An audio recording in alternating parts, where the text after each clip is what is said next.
Special heart risks for men. Keep in mind that men develop heart disease 10 years earlier on average than women do, according to Johns Hopkins University's research. From erectile dysfunction to low testosterone to stress, find out what you should pay attention to in terms of overall metabolic health and how you can put yourself on a path to better preventive care.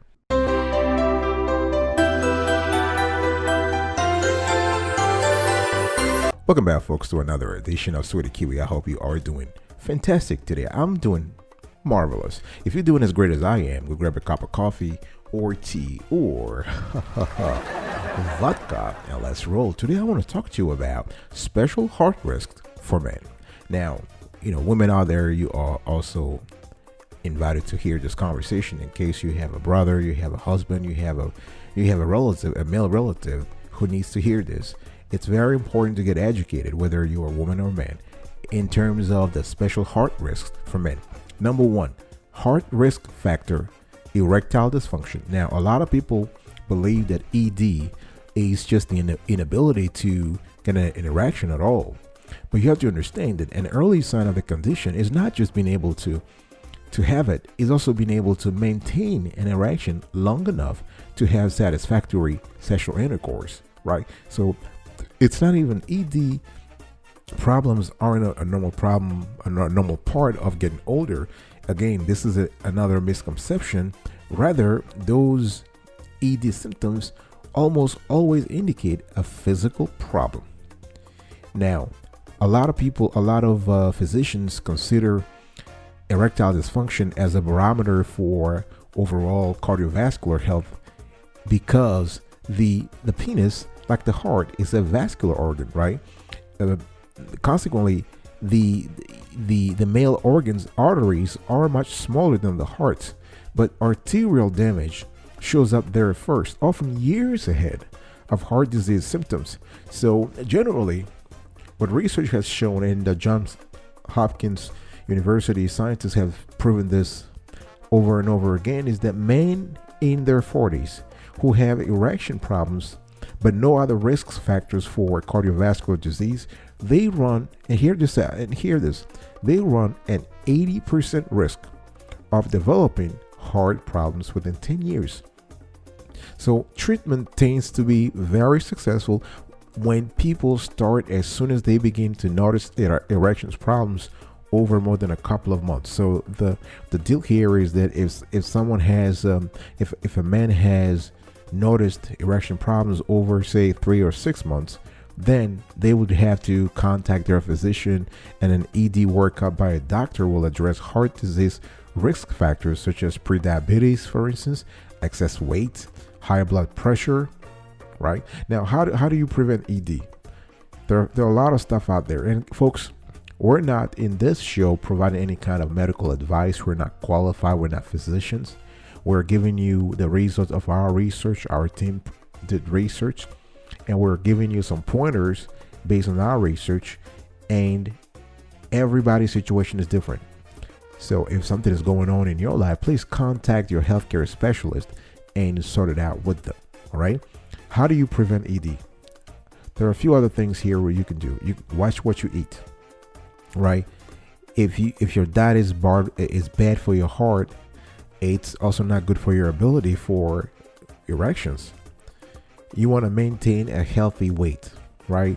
If you are overweight, this could cause other health problems to occur. I'm talking about type 2 diabetes, for instance, and all those problems can cause nerve damage throughout the body.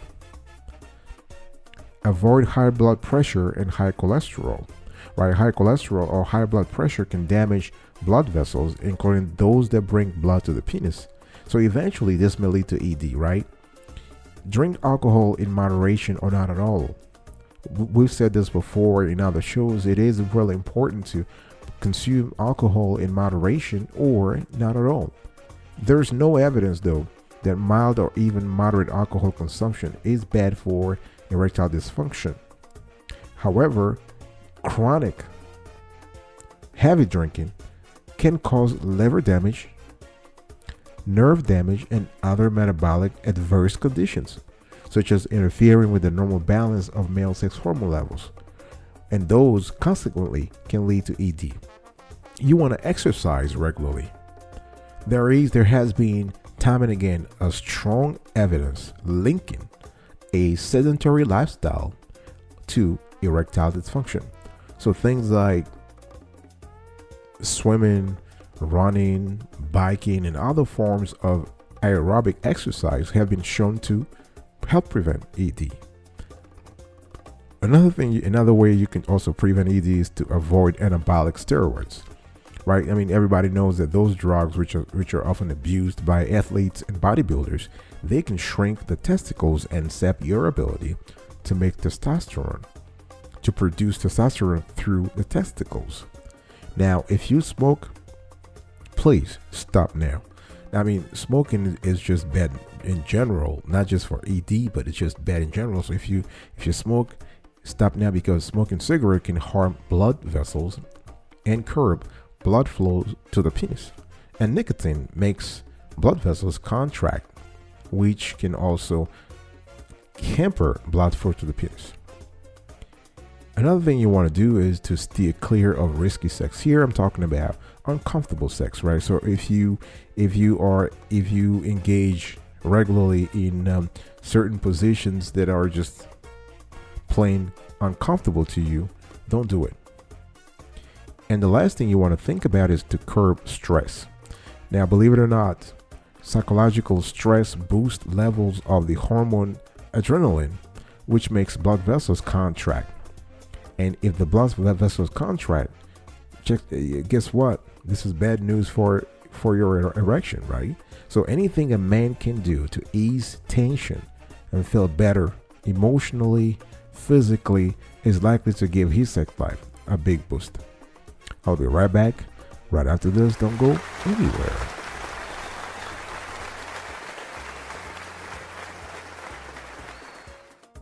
Welcome back, folks, to another edition of Sweetie Kiwa. We're still having a conversation here about special heart risks for men.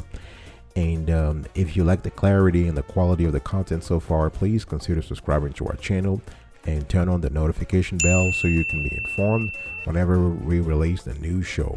And we do this every single day, rain or shine. Comment below, do you have experience with heart risks for men, or your personal experience, or things you've heard in your entourage? Also let us know. Also share this content rather, so most people out there should know about this and prevent adverse conditions. Also like this content. Heart risk factor number 2, low testosterone. Now you have to understand that from the age of 25 to 35, most men's testosterone levels naturally start to decline. Right now, the thing here is that there has been a strong body of research linking testosterone to obesity, increased disease risk, and premature death. So healthy testosterone levels are important not just for men but also for women, along with other key hormones such as estrogen and progesterone. So you want to take the necessary lifestyle steps to optimize testosterone levels. Now, how do you do that? First of all, you got to understand that if you have a low testosterone level, this can also impact your sex drive. And it also can be linked to heart disease and type 2 diabetes. All right. Now, one thing you want to pay attention to is what they called metabolic syndrome. So what research has shown is that people with abdominal obesity, so-called the belly fat or metabolic syndrome, often have low testosterone, low energy level. We're talking here about men, all right? Now, you have to understand that low testosterone is just simply one part of an overall picture of heart risks. So it is important to understand that if you can work on that part, if you can work on the excess weight, reducing it, seeing the results on your sex drive, on your libido, can be very empowering. Now, how do you prevent low testosterone levels? Number 1, exercise and lift weights. right? I mean, exercise is overall a great addition to a routine, to a personal routine. Is one of the most effective ways to prevent many lifestyle related diseases, and it can also boost your testosterone as a man. You know, when you are working out and after the workout, testosterone levels are boosted. You want to eat protein, fat, and carbs, right? Those are the macro, not the micro, but the macronutrients. But you want to have them in a nice balance. Now, we're not getting into details here about the debate about what percentage of a protein you should eat versus fat versus carbs. We believe that a well-balanced diet that has 30%, 33% of each macro category should be fine. You just want to pay attention to your long-term calorie intake and diet strategy, because constant dieting and overeating may disrupt your testosterone levels, right? You want to minimize also stress and cortisol levels, right? The dangers of long-term stress, according to research, are that you are exposing yourself, you're exposing your body to elevated levels of the hormone cortisol. Now, unnatural elevation in cortisol can quickly reduce testosterone, because these two hormones, research has shown, work in a seesaw-like manner, right? So as one goes up, the other comes down. So they are inversely correlated. Stress and high cortisol can also increase food intake, weight gain, and the storage of harmful body fat around your organs. So before you know it, you're getting fat. You're getting belly fat, even though at the beginning you're just trying to live your life. And then once you have the belly fat, your testosterone level drops. You want to get some sun or take a vitamin D supplement. This is also a great way to prevent low testosterone levels. Now, you have to understand that vitamin D is quickly becoming one of the world's most popular vitamins. Why? It has a lot of health benefits, but it can also work as a natural testosterone booster. Okay. Number 5, take vitamin and mineral supplements. Now, people nowadays debate hotly the benefits, the pros and cons of multivitamins. You have to understand that specific vitamins, however, and minerals may be beneficial. So you can increase your intake of zinc, of vitamin B supplements. There was a research that showed recently that zinc and vitamin B supplements increase sperm quality by 74%. Right? Zinc also has been shown to boost testosterone in athletes and those who are deficient in zinc. Another thing you want to do is to get plenty of restful, high quality sleep. Getting sleep is just as important as for your diet as diet and exercise, right? Also, you can also follow a healthy lifestyle and avoid estrogen-like compound. There are several other factors that may affect your hormone levels. You have to understand that overall, a healthy lifestyle, a healthy sex life plays an important role in regulating your sex hormone and testosterone level. Don't get yourself exposed to estrogen-like chemicals, because those can affect your levels. So try to minimize, for instance, daily exposure to BPA, parabens, and other chemicals found in some type of plastic, folks. Plastic. All right. So this is things you have to watch out for. I'll be right back. Right after this, don't go anywhere.